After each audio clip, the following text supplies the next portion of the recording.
has always blessed me with a vision that has always been different, and I've always seen things differently. Just like in creating houses now, no other organization has ever done a march. I was determined that that was going to happen. Having a community of people with meeting other minds that actually had the local government to come to us and us not go to them. That's never been really done. The fashion show that I'm doing, the 18th, Don't Believe Me, Just Watch, that focuses on fixed income, low income, and no income people who work and can't afford to go to the store, but they can come to the thrift shop. You see what I'm saying?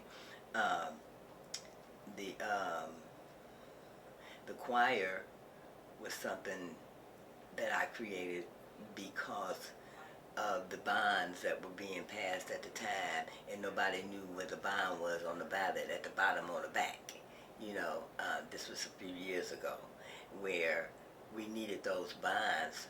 They were supposed to support affordable housing for us, 30% AMI, and they passed them because I wrote different songs to popular music and took the choir every place to make sure that people knew about the bonds. You know what I'm saying? They didn't even know they was on the ballot. I was like, now they on the back at the bottom. You know what I'm saying? And so those songs encouraged and inspired people.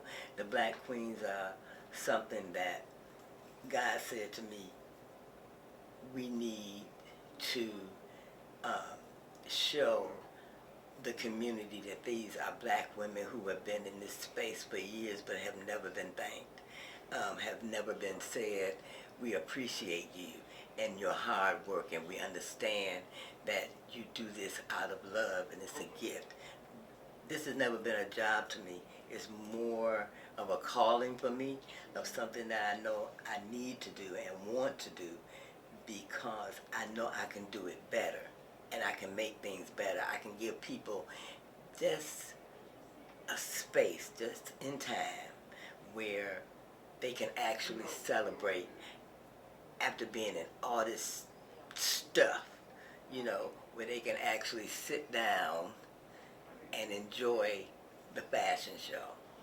Or the queens, I get the entertainment, they can sit on a throne and be crying and enjoy, just for a minute, being celebrated. You know what I'm saying? The march is where we can actually come together and have the same voice and the same mindset and tell people this is what's happening, just for a minute, and then we do a celebration after it. The DJ is popping and we having a good time. You know what I'm saying?